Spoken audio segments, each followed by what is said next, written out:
acoger y aprobar este informe y en consecuencia no sancionar a la señora presidenta de la Asamblea Nacional por no existir elementos fácticos y jurídicos.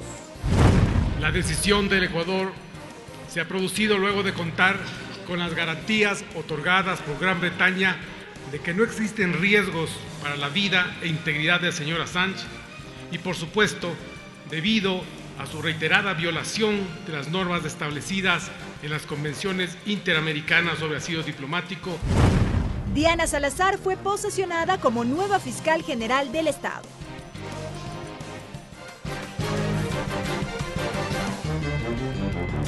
Televisión Legislativa presenta TVL Noticias Dominical con Tatiana Sonel-Hosner. ¿Qué tal, amigos? Bienvenidos a la emisión dominical de TVL Noticias. Como siempre, es un gusto compartir con ustedes el resumen de noticias de esta semana. Les recuerdo que nos puede seguir a través del canal 42 en Quito, por nuestro sitio web tvl.asambleanacional.gov.es y también por la radio de la Asamblea Nacional. Arrancamos con la información. Asamblea en pleno.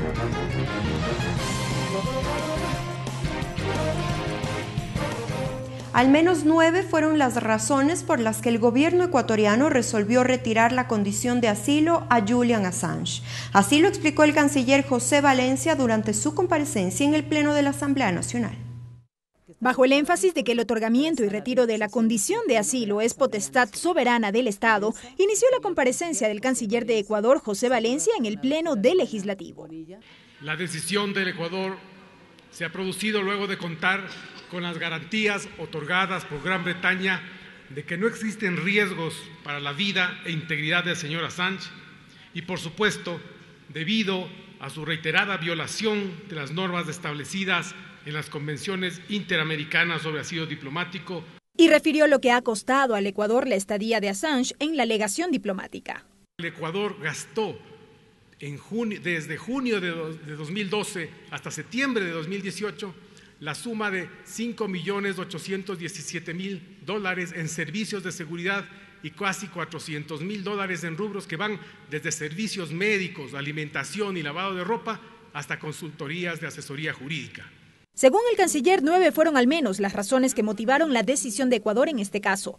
Alegó que Assange incurrió en actos de intervención e interferencia en asuntos del Estado, que hubo un mal comportamiento del asilado y falta de respeto hacia el Ecuador, la existencia de amenazas del asilado en contra del Estado ecuatoriano y la Embajada de Londres. A esto sumó que la posición del Reino Unido se ha mantenido inalterable desde el 2012. La salud de Assange es motivo de preocupación, dijo. Agregó que el asilo diplomático no es un instrumento para evadir la justicia, que no existe pedido alguno de extradición, que Ecuador cuenta con garantías suficientes del Reino Unido y que hubo inconsistencias en la naturalización del asilado. Sobre este último punto, en el trámite, una revisión ulterior ha encontrado muchas inconsistencias, incluso el posible empleo de documentos alterados presuntamente por el peticionario de la naturalización, señor Julian Assange. Ya en la ronda de preguntas, además de las inquietudes, fue recurrente el pedido de que se determinen responsabilidades y sanciones por las irregularidades detectadas en este caso. ¿Existe de verdad el compromiso del Estado ecuatoriano de llegar hasta el final, no solamente en el tema de sanciones administrativas de las autoridades que en ese entonces otorgaron o se dio el camino para el otorgamiento de la carta de naturalización de Julian Assange, sino que también están dispuestos a seguir todas las acciones penales que corresponden? Porque esta decisión no va a estar completa si no se inician inmediatamente las denuncias para exigir sanciones por todas las violaciones y delitos cometidos por Assange mientras fue nuestro irrespetuoso asilado. Tras cerca de 4 horas, el Pleno de la Asamblea Nacional cerró esta comparecencia con la aprobación de una resolución que expresa en su artículo 1 respaldar la decisión soberana que ha tomado el gobierno del presidente Lenín Moreno en relación al retiro del asilo diplomático otorgado al señor Julian Assange en el año 2012, con el debido respeto a los derechos humanos. Artículo 2. Solicitar al Ministerio de Relaciones Exteriores y Movilidad Humana remita a la Asamblea Nacional la información documental del el proceso de suspensión de los efectos jurídicos de la naturalización del señor Julian Assange. Artículo 3. Solicitar al Ministerio de Relaciones Exteriores y Movilidad Humana el seguimiento a los compromisos asumidos por el gobierno de Reino Unido en relación a medidas para garantizar la no extradición y salvaguardar la integridad y la vida del señor Julian Assange. Y artículo 4. Conminar a la Fiscalía General del Estado que de oficio inicie las investigaciones pertinentes de acuerdo a las denuncias presentadas por las autoridades competentes. Belkis Sánchez, TVL Noticias. El Pleno de la Asamblea Nacional posesionó esta semana a Diana Salazar como nueva fiscal general del Estado. Salazar estará al frente del Ministerio Público por los próximos 6 años. Resultó la mejor puntuada del concurso de méritos de oposición que llevó adelante el Consejo de Participación Ciudadana y Control Social. Diana Salazar tiene 38 años. Es doctora en jurisprudencia, ciencias políticas y sociales y abogada de los tribunales. Licenciada en ciencias políticas y sociales, magíster en derecho procesal, mención penal, especialista en derechos humanos, mención mecanismos de protección de pueblos afrodescendientes. Es especialista en derecho penal económico y criminalidad organizada.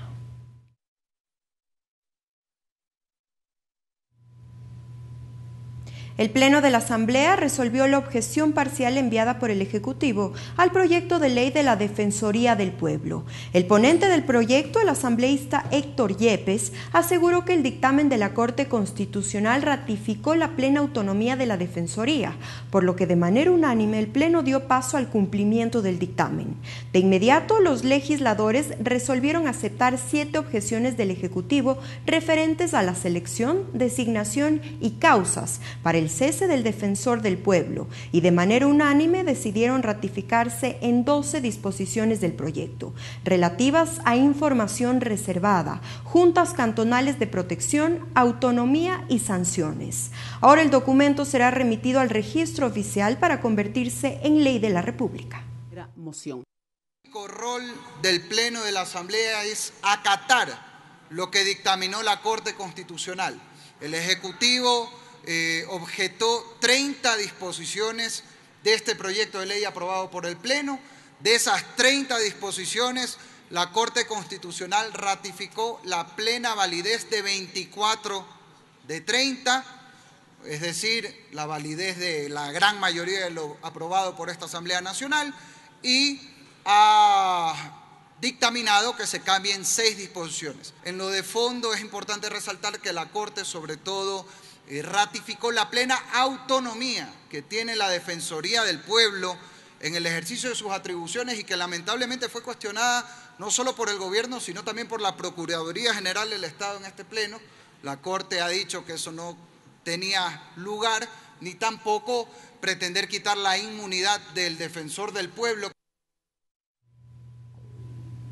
Con 90 votos afirmativos, el Pleno de la Asamblea Nacional decidió que el 16 de abril se conmemore el Día del Gestor y Profesional de Riesgos. Además, avanzó con el debate del proyecto de resolución para iniciar el trámite de la reforma parcial a la Constitución, esto para limitar las atribuciones del Consejo de Participación Ciudadana, y continuó con el primer debate del proyecto de reformas a la Ley de Educación Intercultural. A continuación, un resumen.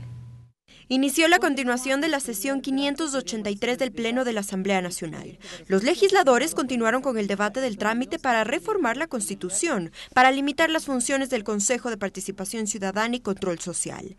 Varios fueron los asambleístas que cuestionaron la existencia de este Consejo, pues consideran que se creó para poner autoridades a conveniencia. Es utilizar al Consejo de Participación Ciudadana como brazo ejecutor del poder, del abuso del gobierno nacional.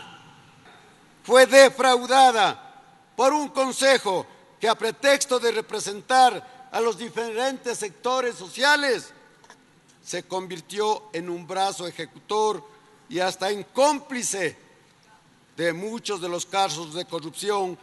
Pero también hubo quien no está de acuerdo con esta reforma. La asambleísta Jimena Peña dijo que el pueblo ya decidió y votó por los integrantes del Consejo, iniciativa que apoyó Marcela Guiñaga. De que las autoridades que se escojan para estas delicadas funciones no tengan padrinos, no tengan compromisos políticos, Por eso, Presidenta, creo que este proyecto no debe ser apoyado. Creo ciertamente que restringe la participación ciudadana.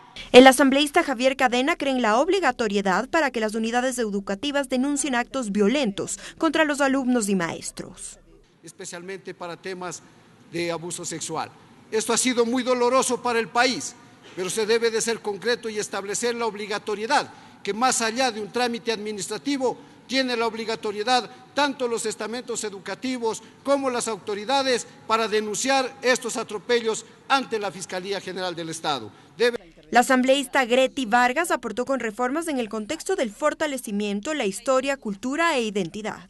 Garantizar el nombramiento de las autoridades, directivos, docentes, asesores y auditores educativos al personal profesional que domine, además del castellano, una de las lenguas de las nacionalidades, previo un concurso de méritos y oposición. Una vez que conocieron el informe para primer debate, los aportes serán incorporados y continuará el trabajo en la Comisión de Educación.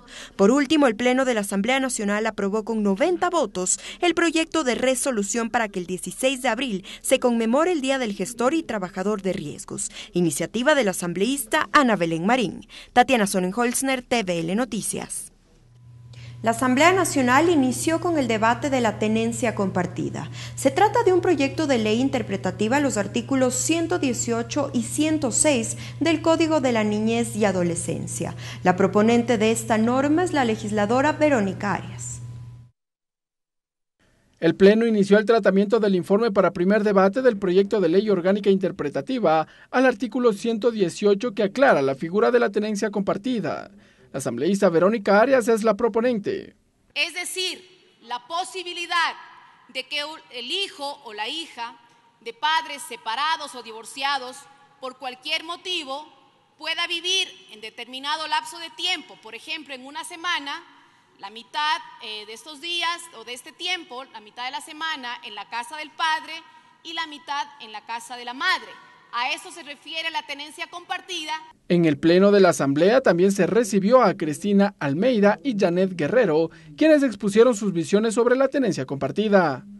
No podemos hablar de corresponsabilidad, pues las cifras indican que el más del 70% demora de pensiones alimenticias. Apelo hoy a su sensibilidad, señores asambleístas, para cuidar la estabilidad de niños, niñas y adolescentes en el país. Mientras que la asambleísta Marcela Aguiñaga pidió apertura a las nuevas realidades sociales. Agresores no pueden tener la tenencia de sus hijos. ¿Quién podría estar en contra de ello?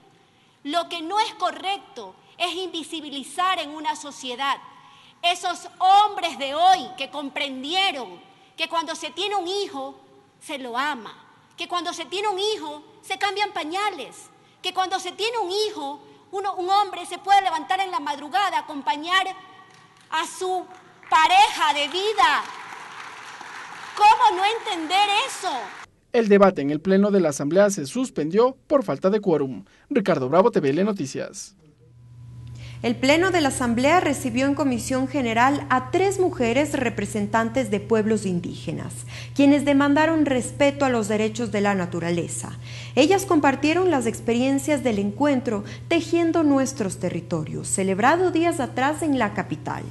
Elizabeth Rojerón, de la comunidad Shuar, dimensionó lo que ocurre en el Yasuní. Delfina Catip, de Perú, solicitó mayor aporte de los gobiernos. Y Mariela Quintero, de grupos afrodescendientes, exigió el cumplimiento de tratados internacionales que reconocen los derechos de pueblos y nacionalidades de la región. Y ahora exigimos que se cumplan los acuerdos y tratados internacionales sobre nuestros derechos, como el Convenio 169 de la OIT, y que se ratifique el Acuerdo de Escazú. Conocimientos, perspectivas, experiencias, que protegemos nuestra vida de territorio, vida de la humanidad y vida de biodiversidad. Nos convocamos a formar y fortalecer las alianzas entre mujeres, por el agua, por la tierra, por la vida de nuestros hijos e hijas, para hacerle frente al calentamiento global y a los cambios climáticos. Al conmemorarse 30 años de su existencia, la Asamblea Nacional entregó un acuerdo legislativo a la Casa Montalvo. En el documento se evoca el legado cultural del insigne escritor ambateño Juan Montalvo Fiallos, quien nutrió la literatura ecuatoriana y americana. Carlos Miranda, director de la Casa Montalvo, fue quien recibió este reconocimiento y se refirió a la muestra itinerante que lleva adelante la institución, que busca difundir por todo el territorio ecuatoriano la obra y pensamiento de este escritor.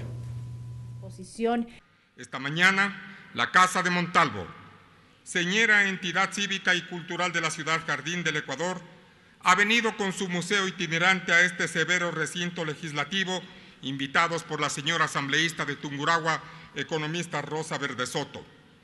Itinerante quiere decir que viaja, que se moviliza y lo hacemos por los 4 puntos cardinales de la nación, cumpliendo con el propósito preclaro de difundir la vida, obra y pensamiento del cerebral y fogoso escritor. Hemos venido en cívico peregrinaje trayendo algunos de los elementos del entorno montalvino. Los lienzos de los maestros de las artes plásticas César Villacrés, Franklin Ballesteros y Angeloni Tapia, algunas muestras de su pulcra y elegante ropa, sus manuscritos originales, aquellos que fueron pensados y escritos en sus largos días de exilio en Ipiales.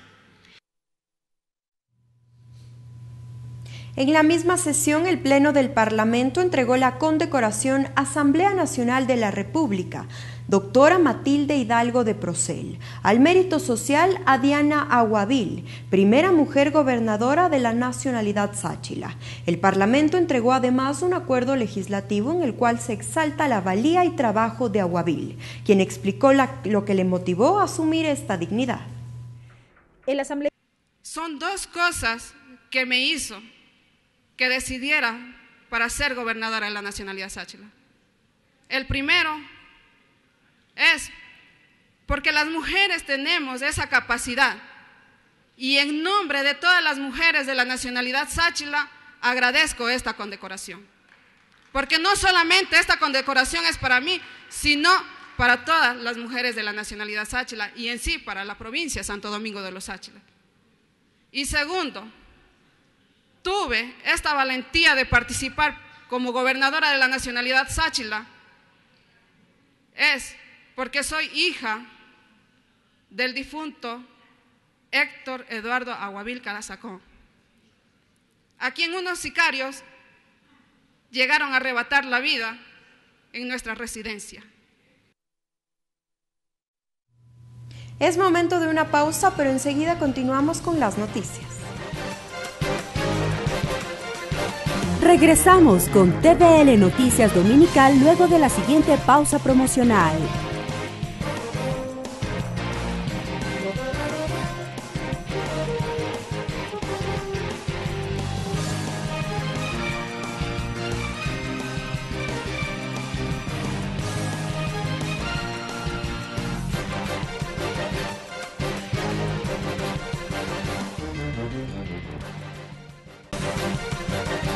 Sumario legislativo. Gracias por su sintonía. Continuamos con la información. Con 2 votos a favor, los asambleístas María Mercedes Cuesta y Fausto Terán, integrantes de la comisión multipartidista que analizó la denuncia en contra de la presidenta de la Asamblea Nacional, aprobaron el informe que recomienda al Pleno no sancionar a la titular del Legislativo. Según los comisionados, las pruebas presentadas por la legisladora Amapola Naranjo carecen de sustento legal. Por unanimidad de los presentes se aprobó la moción propuesta por el asambleísta Fausto Terán, que recomienda al Pleno de la Asamblea Nacional no sancionar a la presidenta del Legislativo, pues la denuncia es improcedente, porque carece de pruebas y está basada en un audio filtrado de forma ilegal. La presidenta de la mesa, María Mercedes Cuesta, dijo que esta decisión se tomó cumpliendo con los protocolos. Acoger y aprobar este informe y, en consecuencia, no sancionar a la señora presidenta de la Asamblea Nacional por no existir elementos fácticos y jurídicos. Además dijo que la comisión multipartidista no puede investigar con base a una denuncia que carece de fundamento jurídico, ya que un video tomado de forma ilegal no es una prueba para denuncia. en el último, no se admitirá ninguna prueba que vulnere derechos fundamentales o haya sido obtenida mediante mecanismos ilegales. Y esta prueba fue obtenida ilegalmente. No hay nada más que decir. De su lado, el asambleísta Fausto Terán dijo que esta denuncia es por conflictos personales y que el país no merece que los legisladores ocupen el tiempo en revisar denuncias sin fundamento. En el que, con toda la seriedad del caso, no queremos solamente aparecer por un show político y solamente porque nos conviene a nuestra bancada hacer estas denuncias, que no es una, son varias sin fundamento. Pero claro, tenemos que estar abocados, en vez de que la Asamblea Nacional esté pensando en leyes que vayan en beneficio de un país, tiene que estar en este momento solamente abocados a estas denuncias que no tienen fundamento. La presidenta de la mesa dijo que hay 3 errores que los llevaron a tomar la decisión de continuar con esta investigación y aprobar este informe. La primera, sin ser una declaración juramentada. La segunda, sin audio ni video, o sea, sin prueba. Y la tercera la metió al último día sin ser una prueba judicializada. Mientras que la asambleísta Marcela Guiñaga presentó ante Gestión Documental un informe de minoría que recomienda la destitución de la presidenta del Legislativo. Estos documentos serán puestos a conocimiento del Pleno de la Asamblea Nacional. Tatiana Sonnenholzner, TVL Noticias. La directora del Servicio de Rentas Internas, Marisol Andrade, descartó un presunto vínculo entre el presidente de la República, Lenín Moreno, y su hermano Edwin Moreno, con empresas domiciliadas en paraísos fiscales. La titular del SRI acudió a la Comisión de Fiscalización de la Asamblea Nacional. La directora del Servicio de Rentas Internas, Marisol Andrade, explicó que el Estado ecuatoriano efectúa controles permanentes a 185 contribuyentes, entre ellos Sinohidro, la empresa encargada de la construcción de la hidroeléctrica Coca-Cola Sinclair, y que según el portal La Fuente, tiene vínculos con empresas domiciliadas en paraísos fiscales. Marisol Andrade confirmó que Sinohidro tiene entre sus accionistas a la empresa Recomsa, que a su vez figura el nombre de Conto Patiño. Según dijo, la empresa Recomsa Comercial registra irregularidades en su declaración tributaria. Se estableció glosas, se determinó un impuesto a pagar y ese impuesto con los recargos e intereses correspondientes pues está en nuestro control de coactiva. El asambleísta Germuy Calle pidió detalles sobre el origen de los 18 millones de dólares que habría recibido la empresa Recomsa y que a su vez 4,2 millones de dólares habrían sido trasladados al Ecuador. El SRI antes, ahora o después se apresta a denunciar. Actualmente esa deuda está en facilidades de pago, se viene cancelando por parte del contribuyente los valores que le corresponden. Andrade reveló que entre las acciones de determinación adoptadas por el SRI estuvo el embargo de una casa de Conto Patiño, bien inmueble avaluado en no menos de 3 millones de dólares. Hubo una transferencia de Recorsa Panamá a Comercial Recorsa Ecuador, mediante transferencias de aproximadamente 4.2 millones. Y Comercial Recorsa paga por honorarios de representación legal del señor Conto Patiño un valor de aproximadamente 2.3 millones. Y señaló que en Ecuador operan al menos 875 empresas fantasmas. Empresas fantasmas, instrumentales, que han tenido diferentes tramas. Ante la pregunta de si alguna empresa fantasma tiene vínculos con el presidente de la República, Marisol Andrade lo negó. Subrayó que el hermano del jefe de Estado, Edwin Moreno, recibió pagos relacionados con servicios prestados y que están declarados en el organismo tributario. Ricardo Bravo, TVL Noticias. La comisión ocasional que investigó las causas de la muerte del excomandante de la FAE, Jorge Gabela, busca la comparecencia del Contralor, del Fiscal General y del director de la Unidad de Análisis Financiero UAFE. Los legisladores sostienen que las autoridades de control han incumplido con las recomendaciones aprobadas por la Asamblea respecto de la muerte del general. Son los asambleístas que integran la comisión ocasional creada por el Pleno de la Asamblea Nacional para investigar las causas que motivaron la muerte del ex general de la FAE, Jorge Gabela. César Ron recordó que el legislativo aprobó el informe en donde se establecen hechos que pudieron devenir en la muerte del general Gabela. Y que tienen que investigarse y que tienen que salir a la luz y que tienen que establecer responsabilidades. Así como la construcción de un tercer informe a cargo del perito Roberto Mesa. Hay responsables del comité interinstitucional. Se desapareció el tercer informe. ¿Dónde está el tercer informe? Por lo que los legisladores entregaron a la presidenta de la Asamblea un oficio en donde buscan la comparecencia del Contralor, fiscal y director de la Unidad de Análisis Financiero, UAFE, pues según César Litardo, quien presidió dicha comisión ocasional, no hay resultados a las recomendaciones aprobadas por el legislativo en el 2018.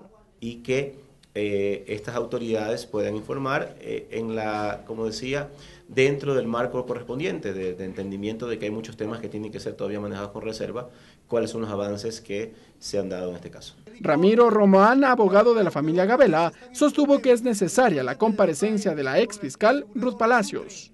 Pero sí, ustedes pueden darse cuenta que desde el mes de noviembre a la presente fecha, la Fiscalía General no ha dado un pie adelante. No hay una investigación concreta y seria. Y se están fugando las personas que están implicadas directamente en el caso Gabela. Por otro lado, no se descarta la conformación de una comisión ocasional que dé seguimiento al cumplimiento de las recomendaciones aprobadas por el Pleno de la Asamblea. Ricardo Bravo, TVL Noticias. Este 11 de abril se cumplió la segunda edición del foro que debatió el rol de las funciones del Consejo de Participación Ciudadana y Control Social. Los panelistas coincidieron en la necesidad de fortalecer el poder ciudadano. El segundo foro sobre el rol y las funciones del Consejo de Participación Ciudadana y Control Social se cumplió en el Salón José Mejía Lequerica de la Asamblea. El primero en intervenir fue el constitucionalista Stalin Raza, que entregó su visión sobre la participación ciudadana en nuestro país. Lo que ocurrió fue que la Constitución de Montecristi dejó herida de muerte a la participación ciudadana y a la intervención de la ciudadanía cuando decidió burocratizar, creando una institución burocrática. Mientras la socióloga Dolores Padilla indicó que la participación, para que sea efectiva, no debe estar gobernada por el Estado. Hace unas 2 o 3 décadas, los partidos políticos empezaron a distanciarse mucho de las necesidades ciudadanas. Y empezamos a visualizar que si nosotros no peleábamos por nuestros derechos, no había quien lo haga. Por su parte, Wilson Merino, representante de la sociedad civil, agregó que el Ecuador no puede ser manejado por un grupo de notables. El país es mucho más que eso. Allá afuera hay jóvenes valiosísimos, gente que ha estudiado, que se ha preparado y que está dispuesto a participar activamente en la vida democrática. Mientras que el legislador Héctor Muñoz dijo que presentó una reforma parcial a la Constitución. El problema estuvo en el concepto. Justamente estoy de acuerdo con lo que decía el doctor Raza. El momento que se quiso estatizar a la participación ciudadana, se desconceptualizó justamente la naturaleza por la cual fue creada. Al finalizar, miembros de la sociedad civil intercambiaron criterios con los panelistas. Ricardo Bravo, TVL Noticias. La Asamblea Nacional desarrolló el evento Tengo Voz, Soy Maestro, como homenaje al Día del Maestro. A través de este espacio se reconoció la labor y el esfuerzo que a diario realizan los más de 217,000 profesores a escala nacional. En conmemoración del 13 de abril, Día del Docente Ecuatoriano, la Asamblea Nacional desarrolló el evento Tengo Voz, Soy Maestro. El objetivo fue reconocer la labor y el esfuerzo de los más de 217,000 docentes a escala nacional. La presidenta de la legislatura, Elizabeth Cabezas, agradeció la presencia de los maestros. Pero sobre todo hemos querido dar la voz como maestros a compañeros asambleístas a quienes saludo y les doy mi cariño y mi respeto cotidiano. Se han dedicado a formar a jóvenes estudiantes y eso realmente es muy valioso. La profesora Diana Viteri abrió el diálogo, mientras que su hermano, Marcelo Viteri, también docente, agradeció en su lenguaje de señas. Y una de mi pasión total fue cómo voy a enseñar a los jóvenes, porque somos profesores que nos apasiona la educación. El docente Marco Dávila relató su experiencia. Yo creo desde mi visión, desde mi forma de ver la vida, de pensar y de sentir la vida, que la única forma de ser educador es a través de la ética, del principio, de los valores y del ejemplo. Pero en la cita también participaron legisladores como Israel Cruz y Noralma Zambrano, quienes compartieron sus experiencias en las aulas. Y hemos conseguido aprobar esa reforma y esa ley de educación superior. Porque los éxitos se componen de muchos fracasos. El 13 de abril se constituyó como el Día del Docente desde 1920. Ricardo Bravo, TVL Noticias. Con esta información cerramos la emisión dominical de TVL Noticias. Que tenga un excelente inicio de semana. Nos vemos el próximo domingo. Televisión Legislativa presentó TVL Noticias Dominical.